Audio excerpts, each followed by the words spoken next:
Amém, queridos? Podem sentar, por favor?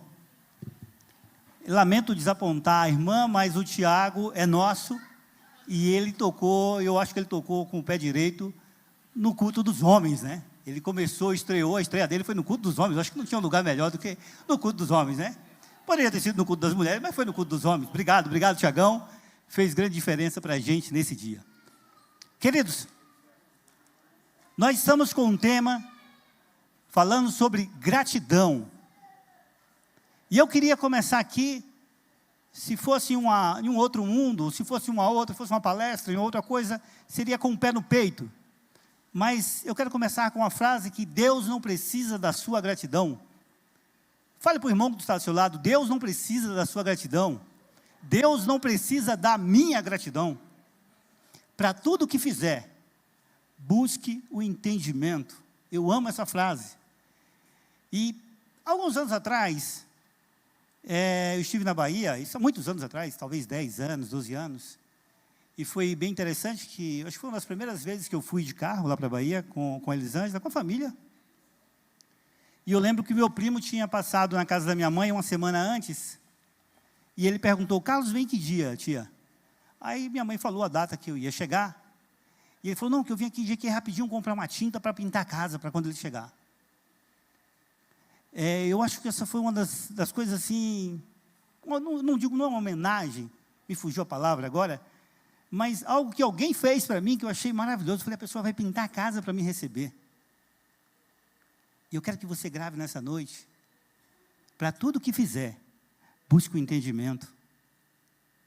Busque entender porque as coisas são como são. Vocês viram um padre aí essa semana que está um vídeo aí que está circulando, e o padre falou assim, hoje é o Dia Mundial dos Pobres. Vocês viram esse vídeo? Não? Alguém aí viu esse vídeo? E aí ele coloca, o padre, ele fala assim, eu queria pedir os pobres para que ficassem de pé. E aí ele pede para os pobres ficarem de pé na igreja, e bate palma, né? Agora vamos bater uma salva de palmas para os pobres. E aí Mateus 5,3 diz, bem-aventurados os pobres de espírito, porque deles é o reino dos céus. Pobre de espírito é a pessoa que reconhece que sem Deus, nada ela pode fazer. Que sem Deus ela não é nada. Nada. Isso é pobre de espírito.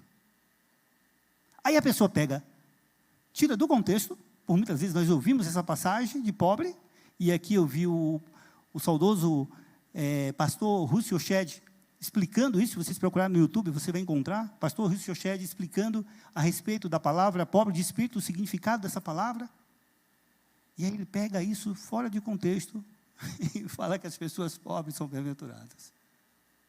Para tudo que fizer, busque o entendimento. Deus não precisa da nossa gratidão. Bárbara, aquele vídeo está aí, Bárbara? Eu vou colocar um videozinho aqui para a gente assistir, para a gente entender um pouco sobre quem nós estamos falando dessa noite. Quem é esse Deus? Por favor, Bárbara, pode soltar o vídeo.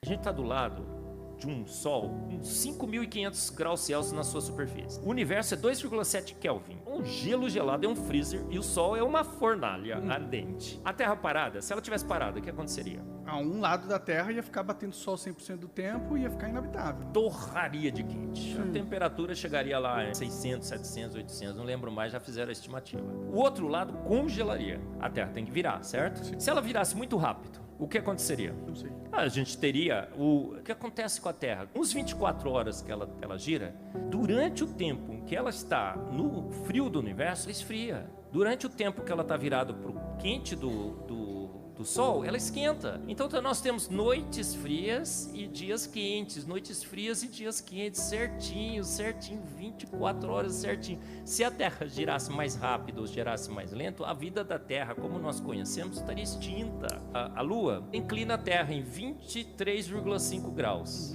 A gravidade da Lua inclina a Terra.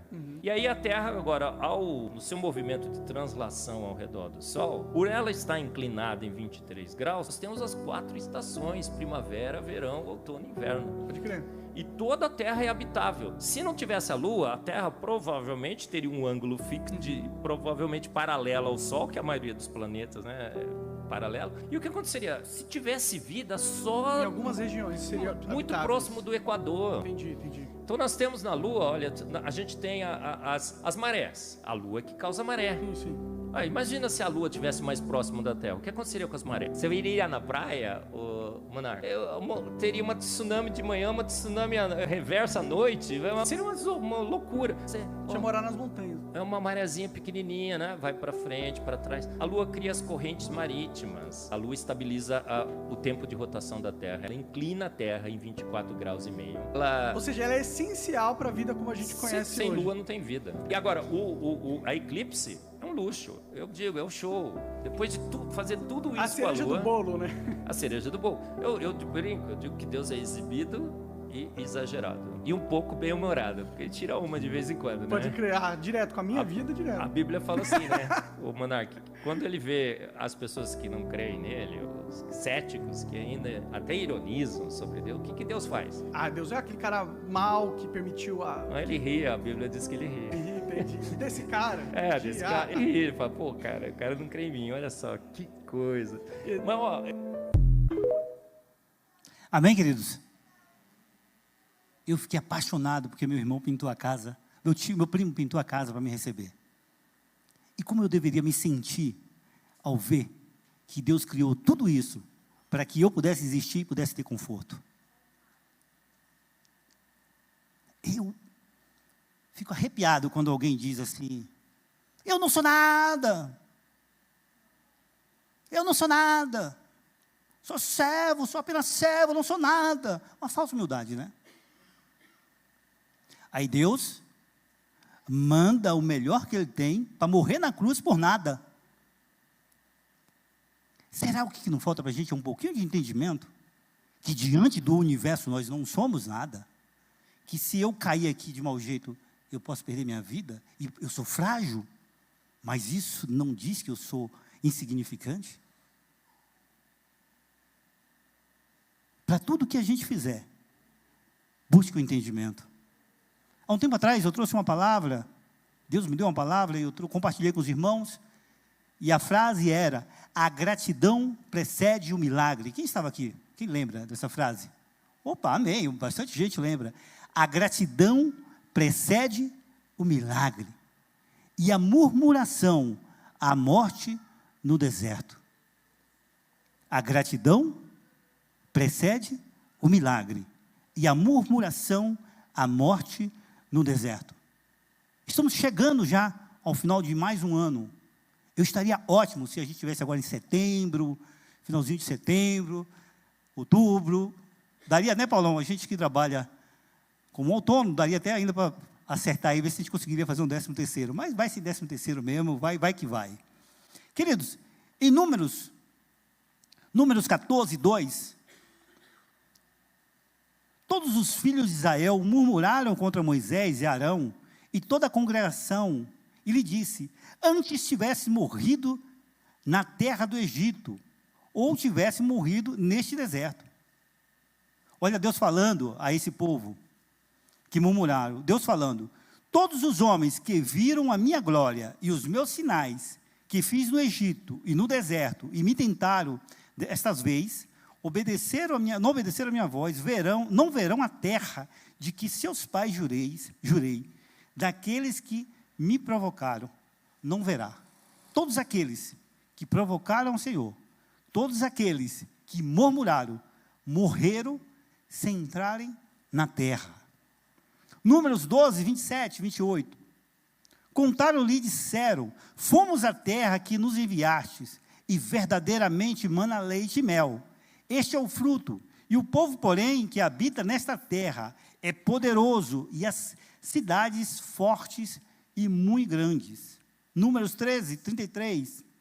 Também vimos ali gigantes, filhos de Anak, descendentes dos gigantes, eram eles, e os nossos olhos éramos como gafanhotos, e assim também éramos aos seus olhos.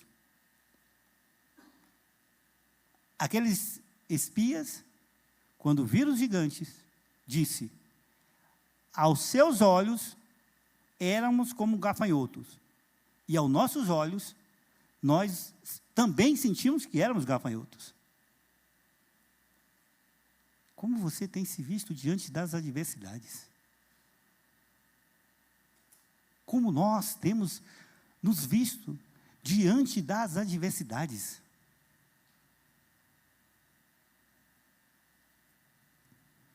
Provérbios 23, 7. Porque como o homem pensa consigo mesmo, assim é. Como o homem pensa no seu coração, assim ele é. O que você tem pensado de você? Como você tem se visto? Como você se vê? Você se vê como um gafanhoto? Você se vê como um nada? Ou se você se vê como aquele a qual o eterno Criador fez todas essas coisas para que você pudesse viver nessa terra? Como você se vê? Como você tem se comportado no seu dia a dia? Gente, o nosso comportamento molda tudo. Como nós nos vemos diante das adversidades. Você que está estudando, como você se vê? Na sua faculdade, na escola, diante dos seus amigos? O nosso comportamento, a forma como nós nos vemos, muda tudo. Quantos espias foram ver a terra? Quantos espias foram? 12. 10 dos espias,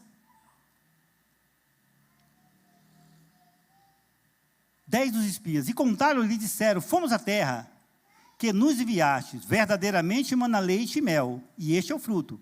O povo, porém, que habita nesta terra é poderoso, e a cidade é forte e muito grandiosa. Também vimos ali os gigantes, filhos de Anak, descendentes do gigante. Éramos aos seus olhos como gafanhoto, e assim também éramos aos seus olhos. Aí, vamos repetir aqui Provérbios: porque como ele pensa consigo, assim mesmo ele é. Mas havia dois espias, que estavam com eles. Veja, queridos, a murmuração é a chave para nos matar no deserto. É ela que tranca a porta no deserto. Quando você diz que não consegue fazer algo, logo você não consegue. Se você pede para alguém, eu falo: Leandro, você pode me levar amanhã no aeroporto às 7 horas da manhã? Se ele disser não, é não. Mas se ele disser: Carlos, eu vou ver se eu consigo, significa que ele vai tentar fazer alguma coisa na agenda para conseguir. Aqueles homens, 2 homens daqueles 10, e Josué, filho de Num, e Calebe, o Jefoné, dos espias que foram, rasgaram suas vestes, falaram a toda a congregação dos filhos de Israel, dizendo: a terra pelo meio da qual passamos a espiar é uma terra muito boa. Se o Senhor se agradar de nós, então nos porá nesta terra e nos dará a terra que emana leite e mel. Aí, Números 14, 9. Tão somente não sejais rebeldes contra o Senhor. Não temais o povo daquela terra. Os 10 que foram disseram: aos olhos dele éramos como gafanhotos. E aos nossos olhos também nós nos vimos como gafanhotos diante deles. Há uns 8 anos atrás eu participei da Beauty Fair, que é a maior feira de cosméticos da América Latina. E eu coloquei um stand, tinha 14 metros. E você imagina, por exemplo, tem stand ali que é o tamanho dessa igreja. Quando você coloca um stand de 14 metros, você se vê pequeno. Robertão, eu olhei o meu stand diante daqueles outros.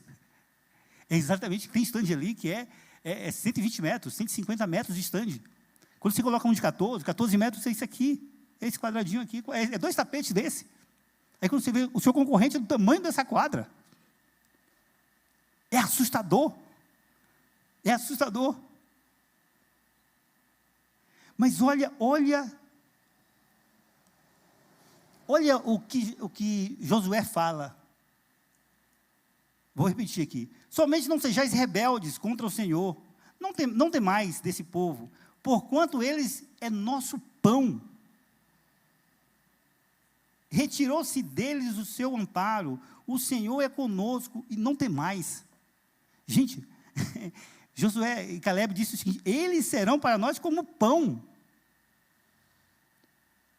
Ou seja, nós iremos estraçalhá-los.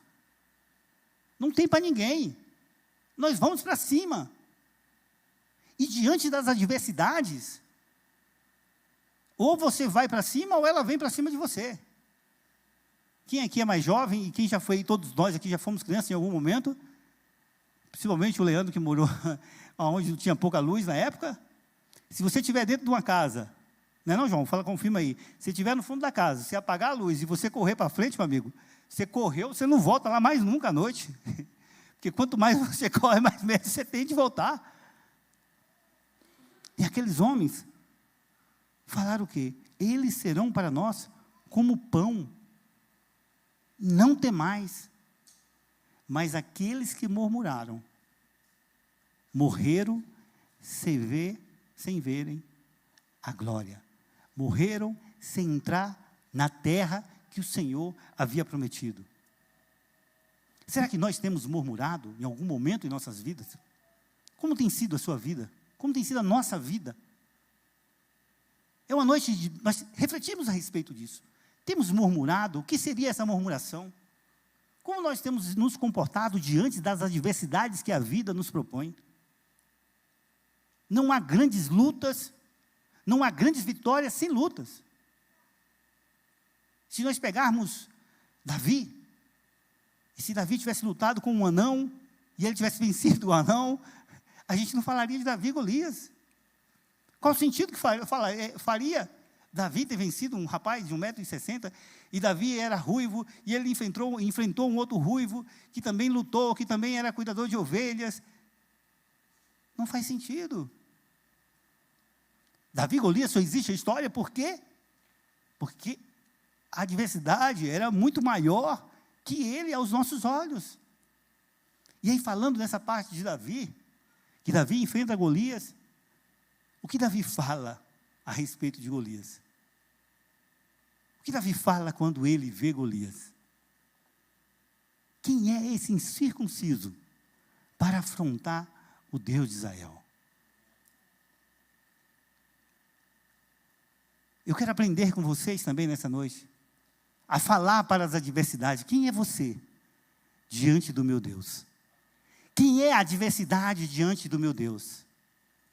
Quem é o inimigo diante do meu Deus? Não é nada. O meu Deus, todas as coisas Ele pode. Amém, queridos? A murmuração e a ingratidão antecede a morte no deserto, mas a gratidão antecede o milagre.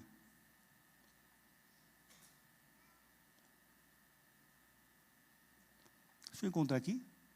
Davi, Salmo 42, 5. Por que está abatido a minha alma? Por que te perturba dentro de mim? Espere em Deus, pois ainda louvarei pela salvação que há na sua presença. Oh, queiei Davi. Como é que é, Camille? Como é que ele fala lá, o menino? Queiei Davi. Quem pecou mais que ele? Davi, grande salmista Davi. Se a gente ler cada coisa que Davi fez, é assustador. É assustador. Como Davi fez coisas que desagradavam ao Senhor e até a nós mesmos. Mas Davi tinha algo que ele sabia fazer e que nós precisamos aprender a fazer. Davi sabia ressignificar as suas histórias. Davi sabia a perdoar, pedir perdão a Deus, se sentir perdoado, pedir perdão a Deus, se sentir perdoado e perdoar o outro. Muitas vezes, nós perdoamos o outro, mas não perdoamos a nós mesmos. Eu faço muitos vídeos e eu falo muito com as mulheres, e acontece muito com as mulheres que entram em relacionamentos tóxicos ou abusivos, e elas perdoam o cidadão, para não falar uma outra coisa, mas elas não se perdoam por ter entrado naquele buraco, por ter acompanhado alguém, não posso falar que estou aqui, né? Por ter acompanhado uma pessoa desse tipo. Elas perdoam uma pessoa, mas elas não se perdoam. E ressignificar é dar um novo significado. É você não somente se sentir perdoado por Deus, mas se perdoar por tudo aquilo que você fez, por tudo aquilo que você poderia ter feito e não fez. Ressignificar as nossas histórias todos os dias. Porque hoje havia coisas que nós poderíamos ter feito e nós não fizemos. Mas um ano está terminando. E tem coisas que nós poderíamos ter feito esse ano que nós não fizemos. E o convite do Senhor essa noite é para que nós ressignifiquemos as nossas histórias. Porque Ele já nos perdoou. Sinta-se perdoado. Perdoe os outros, mas perdoe também a si mesmo. Eu posso falar isso porque é uma coisa que eu pratico na minha vida. E aí quem trabalha com comércio, você acerta, mas também erra bastante. E eu lembro que em 2019 eu fiz um evento lá na Bahia. Quando eu terminei o evento, saí, aí minha irmã tinha uma moto, aí eu montei na moto, saí assim, eu falei, meu Deus, fiz bobagem, não era para ter feito esse evento agora.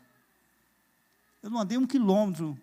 Eu falei assim, eu fiz o que fiz com as condições que eu tinha naquele momento. Como eu estava antes de fazer isso aqui? Eu acreditava que eu tinha que fazer esse evento agora. Eu não tinha essa informação final que eu tive hoje à noite, esse final de tarde e noite. Vou fazer novamente? Não. Mas segue, a vida segue.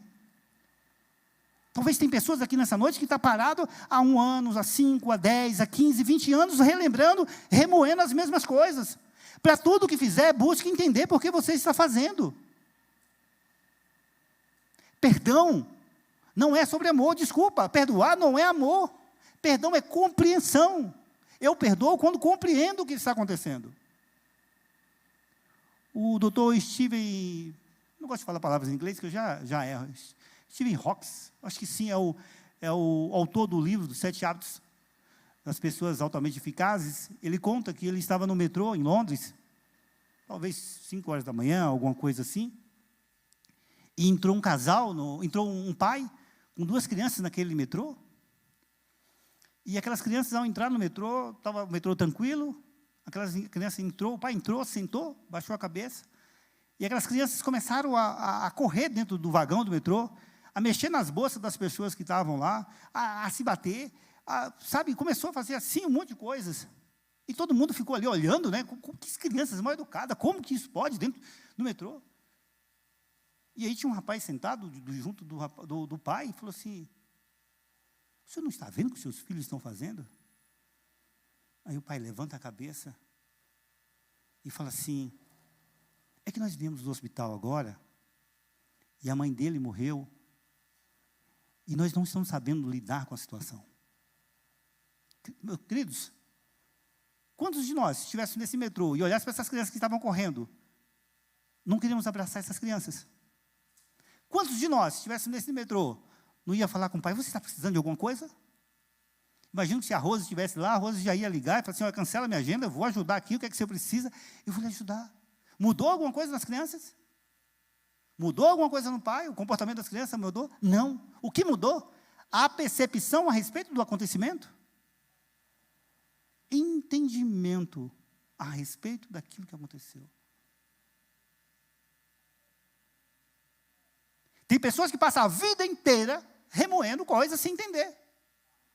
Estava cortando o cabelo de uma cliente, ela cortava o cabelo comigo há uns 15 anos atrás, aí depois ela foi morar no interior, aí ela voltou novamente. E aí eu perguntei para ela a respeito das 2 irmãs, ela tinha mais 2 irmãs, ela falou assim, minha irmã faleceu, e a outra mora aqui no Rio Pequeno, mas a gente não se fala. Eu falei, mas como assim você tem só uma irmã e você não se fala? Não, a gente não se dá bem, não. Eu falei, mas vocês não se dão bem por quê? Não, a gente é meio assim, a gente discute muito, tal.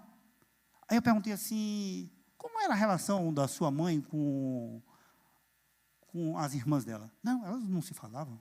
E seu pai? Não, meu pai, ele era português, aquele português rígido, antigo, essa mulher tem quase 70 anos, e minha mãe era polonesa, e quando minha mãe estava conversando em polonês com a mãe dela, meu pai achava que estava falando mal dela. Eu falei, então essa briga não é sua? Ela é sua irmã, ela é seu sangue. Quando ela morrer, você vai entender, depois que ela morrer. É entendimento. Peraí, eu estou comprando uma briga que não é minha. Eu vivo eu não tenho amizade com a pessoa, com o meu sangue, porque eu não consigo compreender as coisas. É sobre entendimento. Aprender a compreender o que está acontecendo. O perdão é sobre compreensão. Quando que a gente perdoa? Quando a gente compreende. Não, eu sei que ele falhou, mas ele era jovem na época. Ele era muito jovem. Você imagina, o cara vem com um carro e desgoverna o carro, bate, atropela, faz coisas ruins. O cara está bêbado. Puta, morte para ele, cadeia. Mas se o mesmo acidente acontece porque o cara deu um infarto, é totalmente diferente. É sobre compreensão. É muito mais sobre compreender as situações. É ressignificar as coisas. Essa é uma noite para a gente entender. Ressignifica esse ano seu, ressignifica a sua história. Todos os dias a gente ressignifica, porque todos os dias é um dia que a gente não pode mais voltar. O pastor Leandro não tem mais a possibilidade de escolher uma outra pessoa para pregar hoje, quarta-feira, a partir das 8. Eu não tenho mais a possibilidade de recusar de estar aqui hoje às 8 da noite, que já não são 8, já estamos caminhando para 9. É sobre ressignificar as histórias. A felicidade reside quando nós aprendemos a ressignificar as nossas histórias. Quanto mais rápido você ressignifica a sua história, mais rápido você entende, mais rápido você vai ser feliz. A nossa irmã disse o quê? Eu fui assaltada, eu fiquei em casa, eu não saía, eu não colocava o pé na rua, eu estava começando com síndrome do pânico. Por quê? Porque ela foi vivendo aquilo foi ficando na mente, aquilo vai tomando espaço, Satanás está aí para isso. Mas ela se encontra com Jesus, ela ouve a voz dele, ressignifica a sua história e volta a fazer aquilo pelo qual Deus chamou. Ressignificar as nossas histórias. E a gratidão, Carlos, o que tem a ver ressignificar as histórias, perdão e gratidão? E eu comecei dizendo que o perdão, Deus não precisa do nosso perdão. Você acha que o Criador do universo está lá precisando, dodóizinho, preocupado, se a missionária Silvana levantou hoje de manhã e orou? Não, querido, sabe quem precisa de gratidão? Eu e você precisamos da gratidão.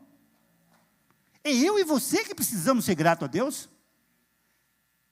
A gratidão, ela afasta, ela tira de nós o medo. A gratidão tira de nós a síndrome do pânico, ela tira de nós a depressão. A depressão, a ansiedade.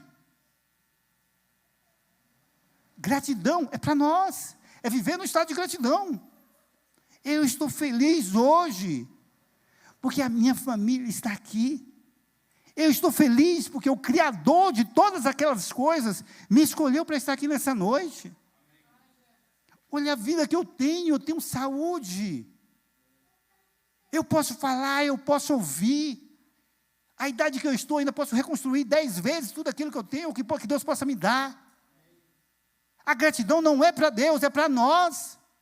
É nós que precisamos da gratidão. Não é Deus que precisa da nossa gratidão. Deus não está chorando, precisando.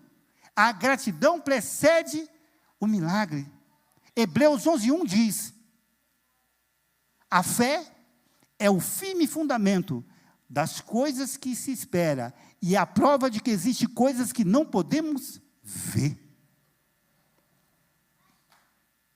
Fabião, se eu falar para você, você pode me levar amanhã, eu gosto de aeroporto, né? Aeroporto, viajar, se vai falar coisa boa, você pode me levar no aeroporto amanhã às 5 da manhã? Pode me levar? Obrigado, obrigado. Veja, quando eu falo para ele, se ele pode me levar e ele diz, posso, eu falo obrigado.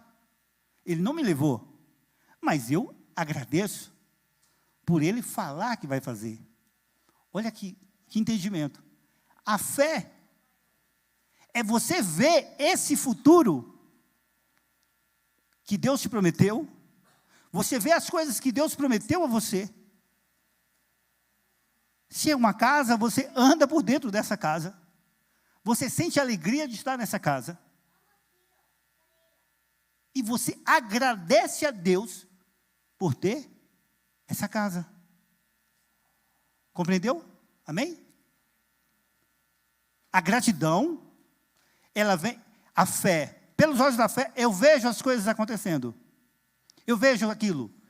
Só que assim, você não pode ver coisas, não é você ver aquilo que está dentro do seu orçamento. Uma viagem para Natal, com 8 dias, por R$800, 2 pessoas. Não, você não precisa de fé para fazer isso, né? Você não precisa ir não, R$800 dividindo, não. A fé é você conseguir ver coisas que no momento presente, elas não são palpáveis. Eu não consigo, não há possibilidade disso acontecer agora. Mas pelos olhos da fé, eu descanso, eu tenho paz. Eu tenho paz. Porque Ele é fiel e justo para fazer muito mais do que aquilo que pensamos ou imaginamos. Aquilo que não chegou ao coração do homem. Então, nós podemos. A fé é quando a gente tem essa compreensão. Então, eu compreendo que Deus tem para nós. A gratidão, ela vem dessa compreensão. Então, a gratidão não é porque Deus precisa. Eu preciso ser grato a Ele porque Ele criou todas as coisas. E quando eu sou grato a Ele, eu consigo aumentar a minha fé, e a minha fé vai se renovando todos os dias. E eu vou partindo para coisas maiores. Então, pelos olhos da fé, eu vejo a salvação daquela pessoa, de um amigo. Eu vejo a salvação da família. Então, ao invés de eu olhar para aquele cara, como a gente vê muitas histórias, ao invés de eu olhar como um alcoólatra, como alguém que está jogado na rua, eu vejo aquela pessoa aqui em cima. E eu agradeço a Deus, não mais pedindo a Deus para que ela esteja um dia pregando a palavra, mas eu peço a Deus, eu visualizo aquela pessoa fazendo aquilo que Deus colocou no meu coração. Então, a gratidão é esse entendimento. Então, eu preciso de fé para ter gratidão. Quando nós somos ingratos, nós não temos fé. Eu lá acredito que vai acontecer nada, vai nada. Eu ganho um salário mínimo, você acha que eu vou conseguir? Nunca vou conseguir fazer. Sabe, queridos, e acontece coisas nas nossas vidas que a gente não faz ideia. Tinha uma mocinha que morava em frente, conhecida nossa. Não vou dar detalhe, porque a gente sempre conhece todo mundo, e é coisa boa, mas mesmo assim eu não quero dar detalhe. Eu sei que essa moça mudou para os Estados Unidos, e mais ou menos 2 anos, aí ela mudou com o namorado, aí já marido, né? Então, fui morar lá, e estava trabalhando como todo imigrante vai trabalhar lá. E essa moça foi para uma entrevista de emprego agora, há pouco tempo. E quando ela foi para a entrevista, ela ainda estava na licença maternidade. Licença maternidade não, ela estava ainda de resguardo, vamos dizer assim. E essa moça conseguiu uma vaga para trabalhar em uma empresa aérea. O treinamento que ela vai fazer é aqui em Viracopos. Ela entrou na Azul Internacional. Marcão, pega essa para você. Ela entrou na Azul Internacional. Querido, você sabe o que é trabalhar numa empresa aérea, como ela entrou? A mãe dela pode ir para lá todo dia, para os Estados Unidos, e voltar. A mãe, o pai, o vizinho, até a madrasta o pai do marido dela pode fazer viagem internacional. Você acha que chegou ao coração dessa menina que ela ia conseguir isso? Porque não é só um emprego, já é um emprego maravilhoso por si só, mas para quem mora longe, é algo que não chega aos nossos, não dá para chegar ao nosso coração, não dá para a gente imaginar. Uma menina que estava aqui, uma menina que trabalhou, jovem, está com 21 anos, Mais ou menos isso. 21 anos, 22 anos. Foi na entrevista, a pessoa que estava entrevistando se apaixonou. Assim, amou o jeito dela. Aí vai fazer o treinamento é onde? É no Brasil, vai ver o avô, vai ver a família. Esse é o Deus que nós servimos. Esse Deus que nos trouxe aqui nessa noite. É esse que criou todas essas coisas, criou o universo, que criou você, que te impulsionou para estar aqui nessa noite. Saia daqui grato, não porque eu estou falando, mas grato por tudo que Deus fez para você. Leve uma frase dessa, grave alguma coisa dessa, gratidão precede o milagre. Eu preciso buscar entender tudo que eu fizer, eu buscar o entendimento. Leve uma frase dessa, aplique na sua vida, você vai ver que vai fazer diferença. A palavra do Senhor não volta vazia sem cumprir aquilo que apraz. Que nessa noite, meus queridos, nós possamos entender aquilo que Deus tem para nós. Olha o que Romanos, deixa eu pegar aqui, Filipenses 3, 13 a 14. Irmãos, Paulo, irmãos, não pense que eu mesmo já o tenha alcançado, mas uma coisa faço, esquecendo-me das coisas que ficam para trás, avançando para as que estão adiante, prossigo para o alvo, a fim de ganhar o prêmio chamado celestial de Deus em Cristo Jesus.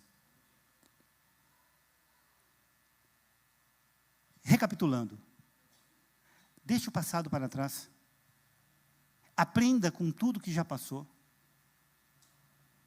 aprenda, traga só o aprendizado do seu passado e aplique ele. Eu tinha uns 23 anos, eu tive um acidente de moto, me machuquei todo, acho que eu já falei isso aqui várias vezes, mas eu vou repetir novamente, tem umas marcas aqui no corpo, e minha mãe falou assim, cara, você não quer fazer uma cirurgia para tirar? Eu falei, mãe, não, isso aqui eu amo essas marcas aqui, porque eu tinha 23 anos, hoje estou com 40 e um bocado já, quase 50.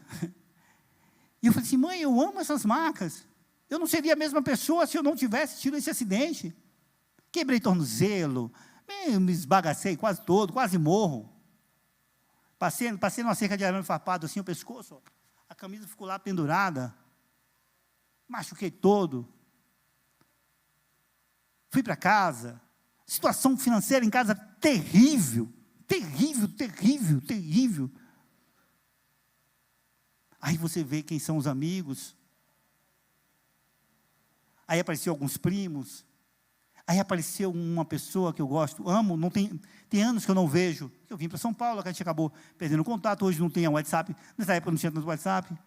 Eu lembro que o Zig, ele ia na minha casa, um cara grandão assim, ele ia, sentava comigo no quarto ali, nos primeiros dias.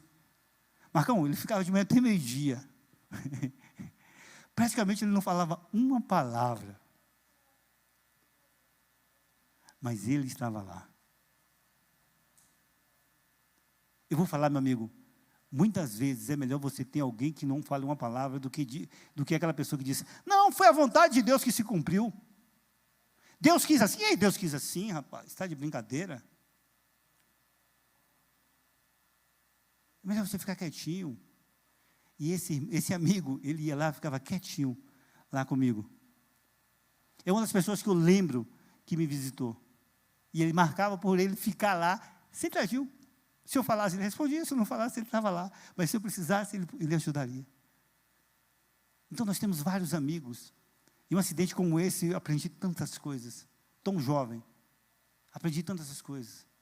O que eu quero dizer é que as pancadas da vida, elas nos fortalecem, se nós soubermos ressignificar. Se a gente olhar para o autor e consumador da nossa fé, que Ele está conosco. Esse é um ano aonde nós deixamos para trás as coisas que ficam e avançamos. Ressignifique o seu ano, ressignifique o seu mês. Eu gosto muito de fazer isso. Ressignificar. Ressignificar. Tem algo que aconteceu? Eu já conversei com mulheres que sofreram abuso na infância. Nada, eu acho que é tão doloroso quanto uma mulher que sofreu abuso de um pai. E se essa pessoa não aprender a ressignificar essa história, ela nunca vai ser ninguém emocionalmente. Dá um novo significado. E dá um novo significado, muitas vezes, não é para essa mulher, ela vai, ela abraça o pai depois, alguns já conseguem abraçar o pai e dizer, eu te amo. Isso é algo surreal, mas elas conseguem fazer, porque elas aprenderam em Jesus a ressignificar as suas histórias. A felicidade passa quando nós aprendemos a ressignificar.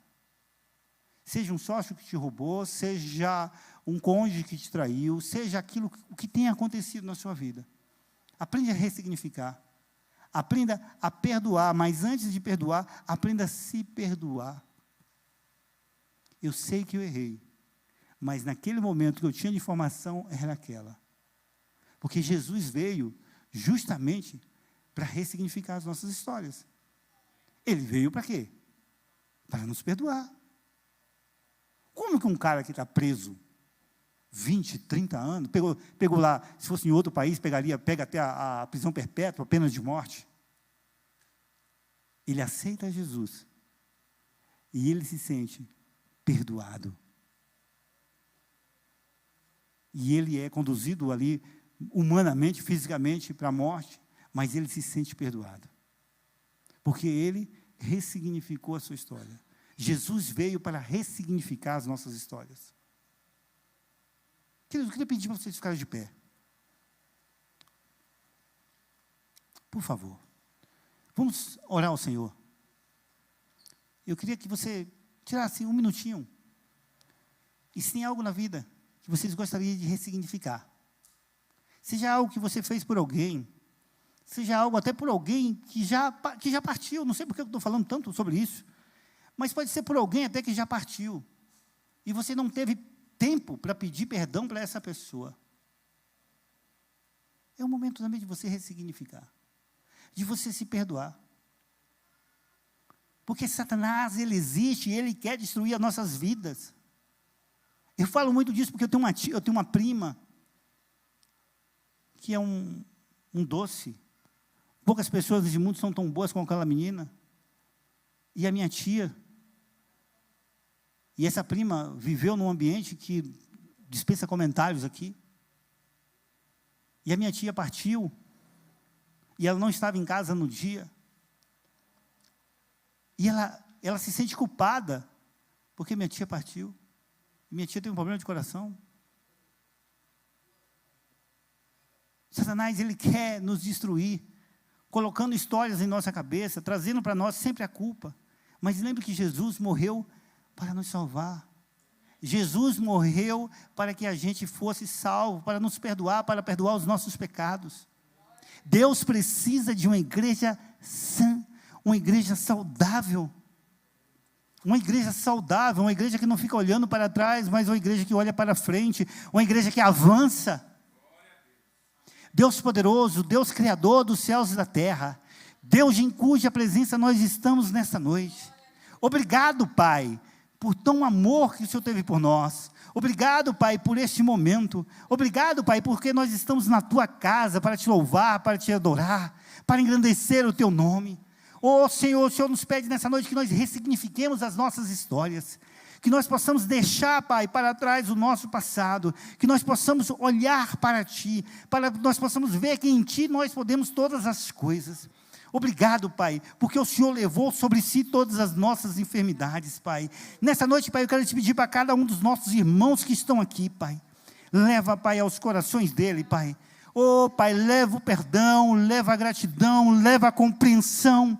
Que essa seja uma noite de salvação. Pai, se tem alguém aqui, Pai, nessa noite, que ainda não Te conhece, Pai, que ele possa, Pai, ter um encontro genuíno contigo. Se tem alguém aqui nessa noite, Pai, que ainda não entendeu, Pai, o plano da salvação, que não entendeu, Pai, que a partir do momento, Pai, que ela Te encontra, que ela joga sobre si todas as suas ansiedades, todos os seus medos, Pai, que ela encontra em Ti, Pai, a libertação, Pai, e mais importante, ela encontra em Ti a salvação da sua alma. Deus poderoso, muito obrigado, Pai, por tão grande oportunidade. Obrigado, Pai. Eu Te agradeço em nome de Jesus.